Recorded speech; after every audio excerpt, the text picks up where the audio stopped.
Well, hell.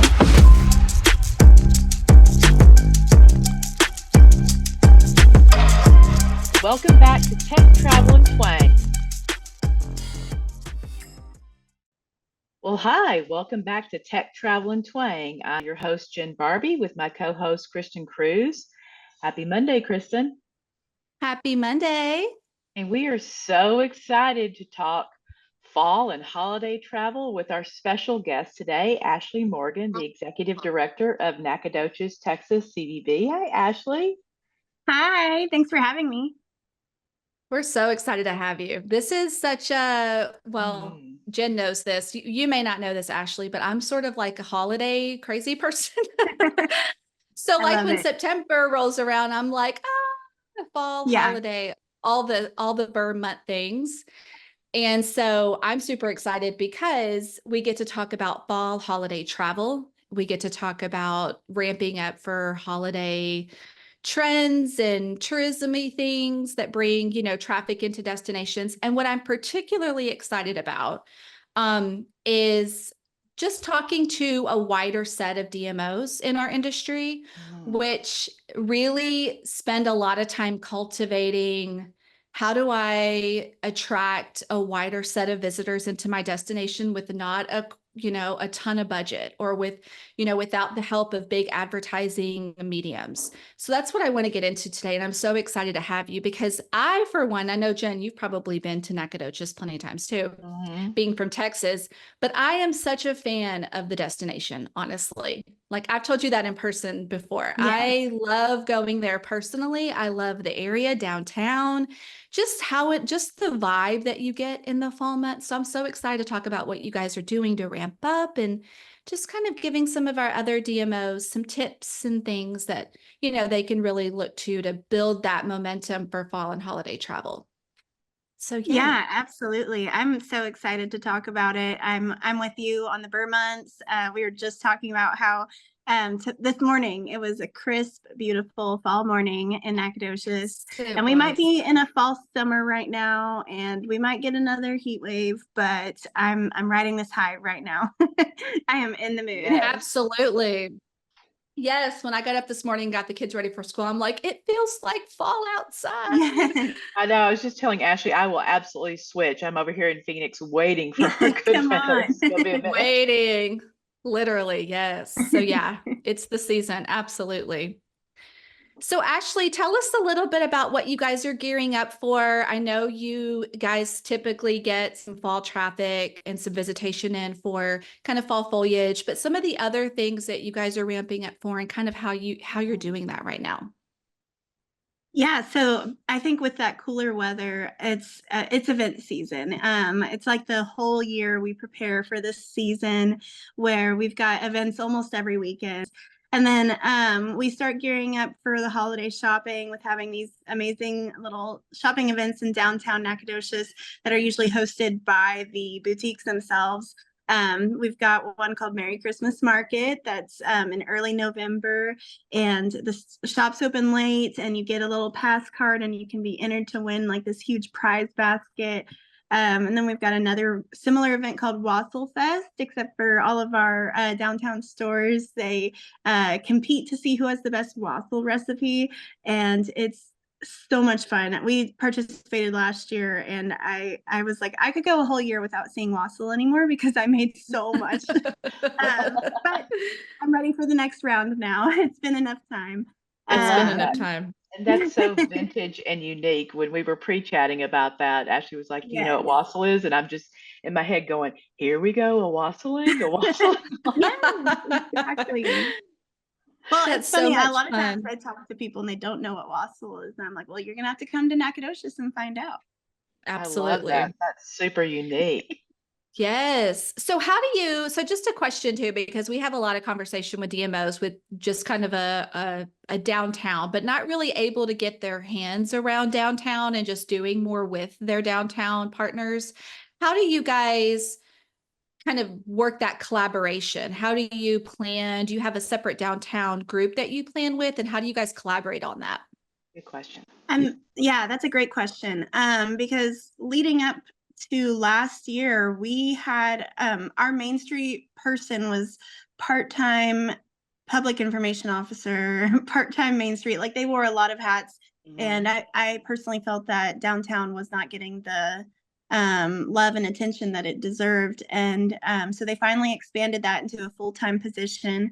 And our new Main Street manager, I can't really say she's new anymore. She's been here over a year now, but she's still new, and she's just amazing. And I think really early on when she started working for the city, that was around the same time that I was starting to look at the role of executive director. And we've just made it really clear that we wanted to work together on everything, because everything she does ties into what I do and vice versa.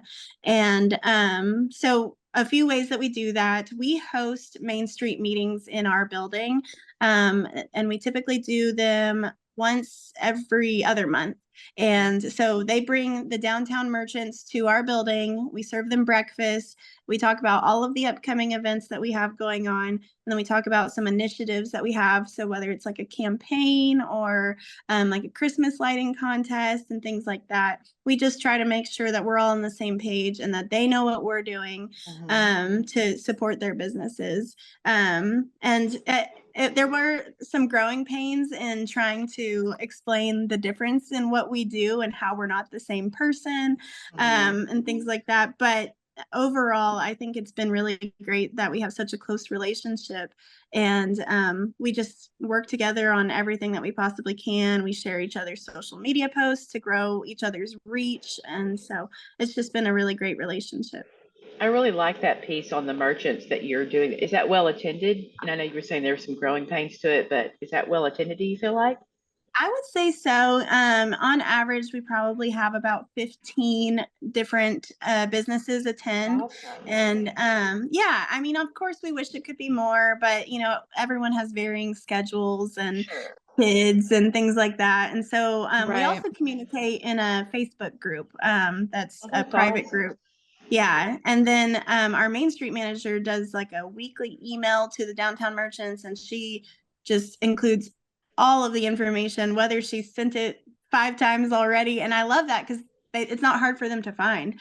So many of them used to really wonder about street closures or wonder about things happening in town that might affect their business, and she makes sure that they have all of that information. And that repetitiveness is really important with your meetings and the emails because they're business owners, they're busy with a lot of things. You could Yeah. have missed one, and you want to give them as much support as possible. So I love that scenario. I feel like that's pretty unique too. I feel like a lot of other destinations, small destinations, try that, but I feel like Yeah. that's a better success story that I've heard anyway.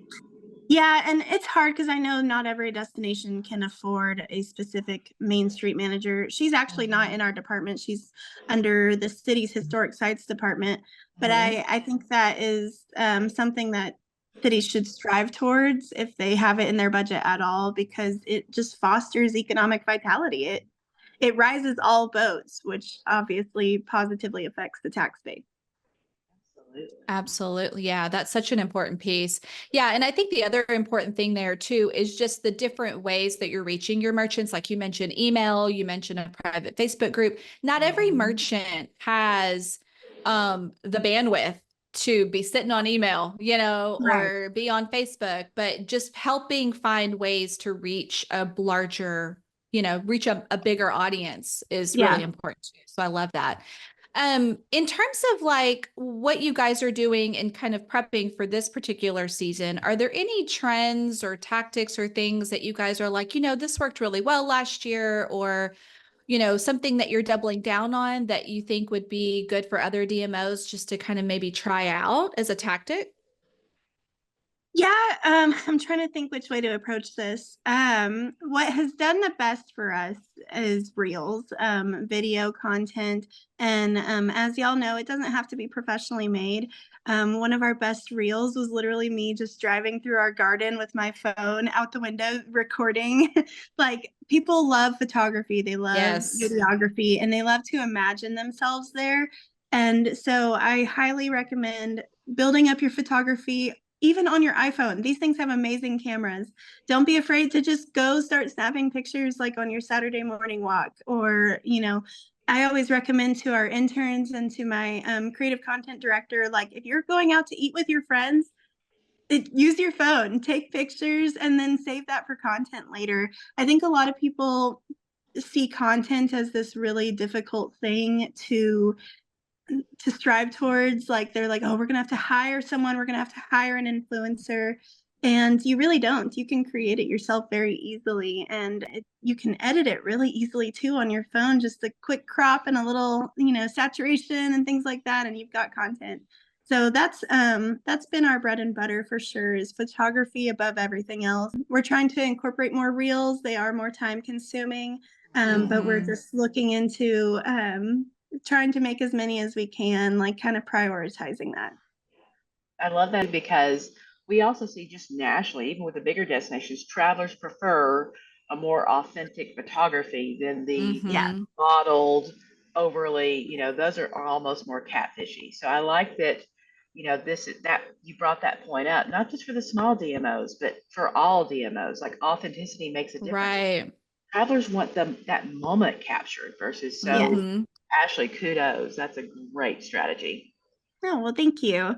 Yeah, and we would love to be able to work with some of the really big influencers out there, but I almost think that there's something to be said about not having influencers making every post on your feed, because then it looks purchased, it looks bought, and it's like you want that organic content, which you can only get either making yourself or by asking people in your community to make it for you, which is something else that I'm really excited to be working on right now. I'm trying to build like an ambassador program with our locals so that they create content for us, because a lot of city DMOs have this same issue, but we can't get on, or we can't have a TikTok. And so I want a presence on TikTok because that's the place to be right now, but unfortunately we can't do it as city employees.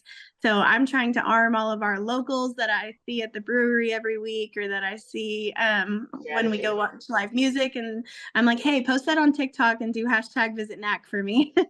And so I'm trying to get other people to work for me for free. Yes. I do love that. And that's a great suggestion for those, because there's so many there's so many DMOs that can't have a presence on TikTok. And there's even city employees too that can't on their phones can't have TikTok. So using your community to make that presence happen is really important. And I feel like that's a fun campaign too, to kind of drive in with your community. I think for DMOs, for cities just in general, where there's more participation from the actual employees and those that are with the city, it feels so much more authentic too, because they're not just being paid to promote a community. They really are part of the community. They're in there, they're doing all the fun things that they're telling you to do. They're in the experience themselves. And so it feels very much like, I don't know, to me, it gives more of a FOMO vibe. Like, okay, like I really do want to be there. Like I really feel that experience being super authentic. Definitely. And I saw this great story on LinkedIn the other day, but it said a happier destination is a better travel destination. I'm misquoting it, but essentially, you want your community to love where they live and to love what they're doing, and to kind of romanticize what they're doing. And I think that's a big role that the city can play in with events and things like that, just making their locals fall in love with what they're doing, because then they post about it on social media. They talk about how much they love their town, and then other people are like, well, I want to come see that. So I think that's a big opportunity. Absolutely. I love that you're looking at that strategy full circle on that, because I think a lot of people miss that, yes, the community is your social media army as well. So that's a huge, and if they don't have a good feeling about travelers, they don't have a good feeling about their community, they're going to say something, especially in Texas, we talk. Oh yeah. I mean, we're not exempt from it at all. Like I see it all the time, but I'm just trying to work to change their minds.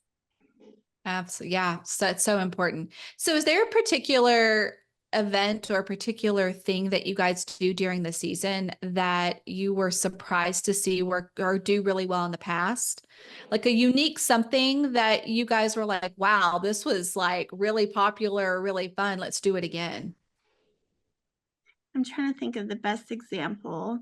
My personal favorite event that has just grown beyond my beliefs is our Dia de los Muertos event, and that's on Dia de los Muertos is November 1st, so it's the first Saturday in November, and this is put on by our public library.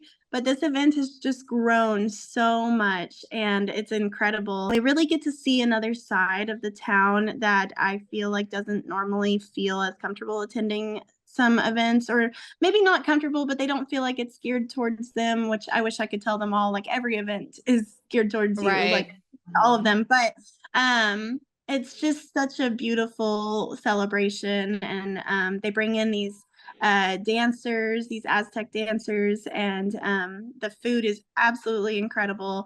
And it's all downtown around the square and all down Main Street as well. So it's huge, and we have tons of vendors. So it's another opportunity to get in your Christmas shopping, but also by supporting local, because it's always local vendors who are selling their homemade goods or their, things that they've worked on. And so by far, that's my favorite fall event. Like when I start feeling the cool air, I'm like, ooh, Dia de los Muertos is right around the corner. But we also do this really fun event the day of the Christmas parade, which is the first Saturday in December. It's a winter workshop, and this is our local Nacogdoches Arts Collaborative. It's kind of a fundraiser for them / just an awareness campaign where they help kids make little Santa's workshop, like Christmas ornaments, toys, art, and things like that. And it's just the cutest thing I've ever seen.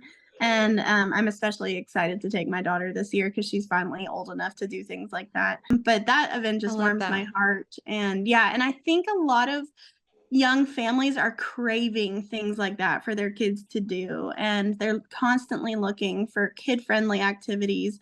And so I'm really working to shift Nacogdoches as a destination for families as well, because we had a period in Nacogdoches where I think we had a brewery, a distillery, and a winery open all in like the same year. And it was like, wow, Nacogdoches is the place to go if you want to get drunk. Which, believe me, those are all my favorite places in town. However, there's so much more than that. But I also think it's important to note that our brewery and our distillery, honestly, are very family friendly. They've got toys, they've got outdoor space for the kids to run and things like that. So I'm really trying to shift the view of Nacogdoches as a place to view, or a place to visit with your whole family, to bring the kids for a little weekend getaway or in the summer, things like that. That's so fun. I love that you guys are also kind of working like your arts collaborative into the mix, like for cities that have other organizations, like most cities have some sort of arts organization that they could get involved with, but kind of creating a family-friendly event around that where it kind of is dual duty, which I think is, again, another, headache for some of these smaller DMOs, is creating, like having original events that you can create and you can manage, but are also manageable, because it's so hard bandwidth wise, I think, which is another headache we hear all the time. Is like, we don't have any original events. We sort of depend on our partners to create events for us. And doing that, you're sort of at the mercy of what partners can afford to do and what their bandwidth is. You lose a little bit of control like that. Yeah, for absolutely. Sure. But I think what's really smart about going to a family-friendly audience is the economic impact of that can be generations to come. So let's say, if you weren't living in Nacogdoches, but you bring your daughter to the workshop or something like that, a couple of years in a row, then that's going to be nostalgic for her. And guess what's going to happen when she grows up and she has, like, you're making economic generational decisions, and kudos, girl. That is really smart. Thank you. And there's another method to the madness. So we're home of Stephen F. Austin State University, and we are playing the long game into hoping that these kids fall in love with the campus here and come to SFA, because SFA students, their families become tourists every time they come visit for Parents Weekend or for graduation or the Big Dip and things like that. So we look at those parents like money signs. That's going to be a repeat customer, and they're going to come drop all their money at Walmart when they visit their kid. And so we're definitely playing the long game. Absolutely. We well know it as a college town. Both my mother and Kristen's father went to SFA. I love it. Yeah. I'm an Yeah. alumni. Our whole staff is an alumni. I love love that. Yeah. And Nacogdoches, I mean, you guys, so what is your biggest market, Ashley, like in terms of where your visitation comes from right now? I would say it's split between Houston and Dallas. It kind of Okay. vacillates too. Okay. Yeah. Yeah, we're Both, really but popular for drive market. mhm. That 2 to 3 hour range. That's what people feel comfortable with driving and then staying the night. But of course, we're trying to attract Austin, San Antonio, Louisiana, and things like that too. Yeah. Yeah, that and that quaint town feel during the fall and holiday is like gold for people coming Yes. from Houston and Dallas. They're like, get me out of here, Yeah. stat. Take me to a town where I can just like Yeah, but then that also, de-stress, but but then still enjoy. you're also in the competition market for everybody in Louisiana, those quaint towns of Louisiana that want that. And I'm curious, like, Hmm. because of I think it's the brothers, don't let me get the history wrong, but Yes. Nacogdoches and Natchitoches, do you guys do Yes. anything with them? Like cross promo? So we do. We are in a group with them. It's the okay, so let me explain. We are on Highway 21, which is the original El Camino Real. And so we're in a regional marketing group called the El Camino Real de los Tejas Cattle Region. And we have this event every year between Nacogdoches and Natchitoches, Louisiana, called Sail on the Trail. And this is in the first weekend of May. So it's like a spring event where we encourage yard sales, garage sales, junk in the trunks, church sales all along the route. And we encourage, like Nacogdoches encourages our locals and visitors to drive to Natchitoches, and then Natchitoches encourages them to drive to Nacogdoches. And then there's stops along the way in San Augustine, Texas, Manny, Louisiana, and Hemp Hill area. We decided as a group that we want to really be a year-round marketing group and not just for this one event. And so we all essentially, how do I explain it? We created this thing that's similar called Tales on the Trail because there's all of these state historic sites along the way. And what we want to do is for these families to get in the car and go stop at each of the historic sites along the route. And we're going to kick this off on October 19th, which is National El Camino Real Day. And so we want them to do that all the time. And we kind of initially kicked it off a few months ago, and a lot of people were confused because they thought of it like Sail on the Trail, like it was going to be a specific day. And we're like, no, you can do this anytime. So that's something we're working on. But that is an example of us working with Natchitoches just to send people along the way. And, we do have an old rivalry with them, with our football teams. We both went to different conferences for a while. But I think our athletic department is really big on trying to bring back that rivalry, even if we're not in the same conference, just because it was so much fun. Like we would fight for Chief Cato, and then whoever got Chief Cato got to bring him home for the rest of the season. And so people love traditions like that. Of course, yeah. I love that though. That's so fun. Yeah. Yeah. And I think regional efforts with partners in the region is so important. Just partnering up and finding ways to build campaigns and build awareness between destinations is another really good tactic, like definitely important for especially efficiency. with especially with a common visitor. So if when you say Houston, Right. I'm like, oh my gosh, I know 40 destinations going for that same market. So it Yeah. makes so much sense. Mm-hmm. Definitely. It's you have to approach it from how can we work together or how can we co-brand, just because like you said, people can Google and find quite a few destinations that might be similar to ours, but if you look at it from a sense of you can go to Nacogdoches and Natchitoches in one weekend, then that's a road trip. That's something memorable.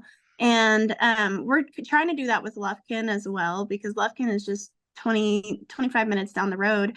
And we have different things to offer, but both are great destinations.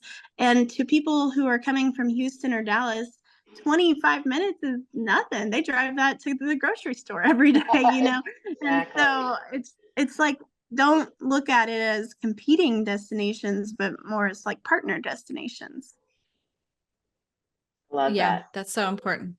So I have a question that's a little off of collaboration topic, and that is professional development. So what are your go-to, Ashley, what are your go-to conferences, your go-to podcasts? Like, how do you keep yourself in this great energy you have leading this destination?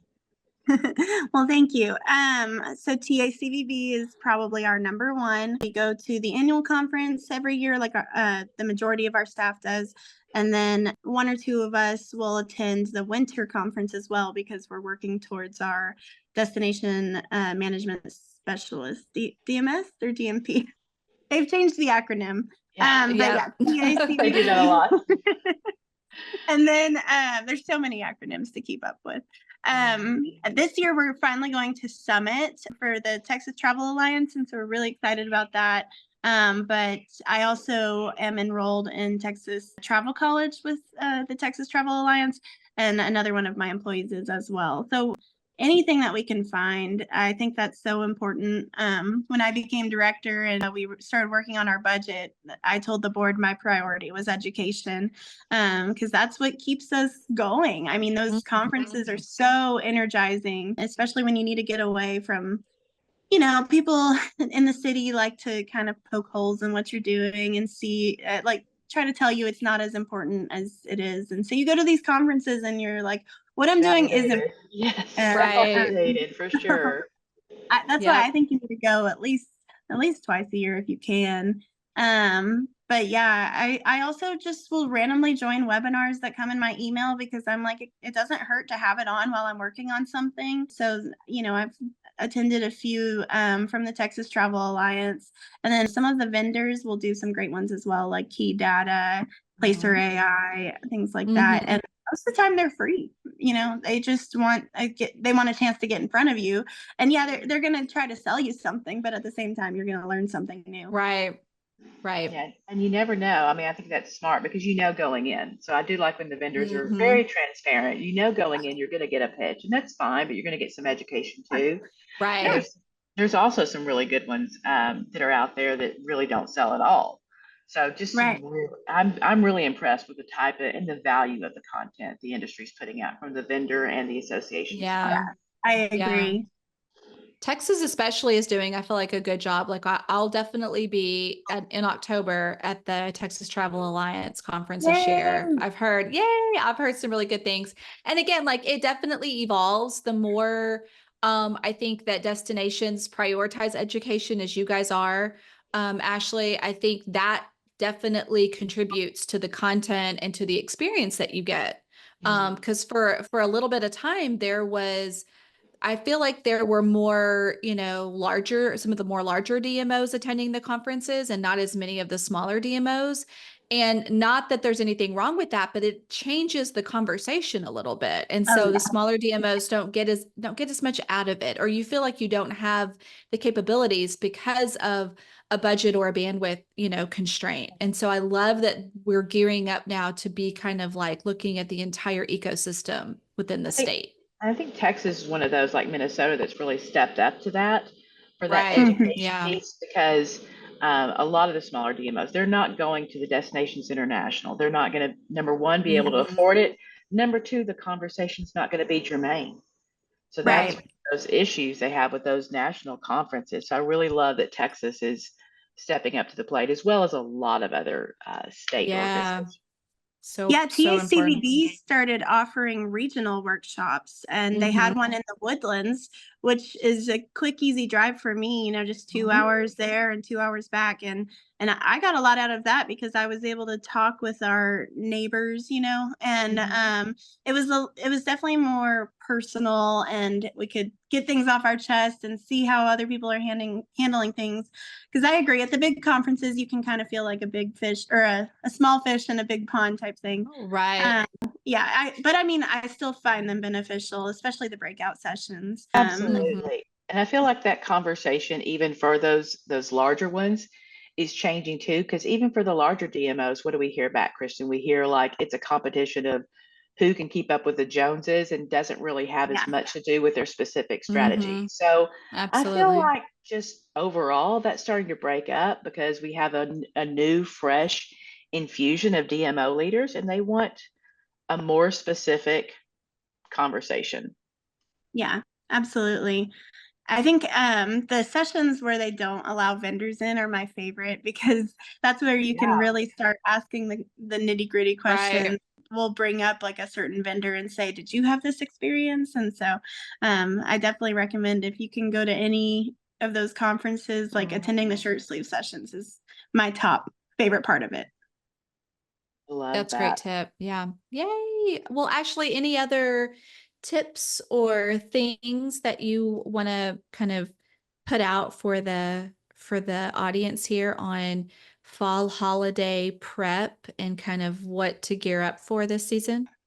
I think, yeah, just maximizing your staff's potential and content creation is probably your best bet if you're looking for cheap or easy, not easy, but low cost Yes. advertising. That's going to be your best bet. There will be some, magazines and digital editions that have remnant rates, so I always check for those. They say like, well, we've got to fill this one last spot, and so you can get some of those, but at the end of the day, social media is definitely your best option, and it's most of the time free. Yeah. Love that. that. I love that. Speaking of social media, maybe you should find us at our live Tech Travel and Twang going wassailing this year. Yeah, that Yay. would be fun. Thank you so much, Ashley. What a great conversation. We appreciate This all was your fun. insights, and it's so much fun. Well, thank you for having me. This was a lot of fun. A great way to start off my Monday. Wonderful. Yes, You guys absolutely. subscribe, follow along, all that stuff I'm supposed to say at the end, and we'll see you next time.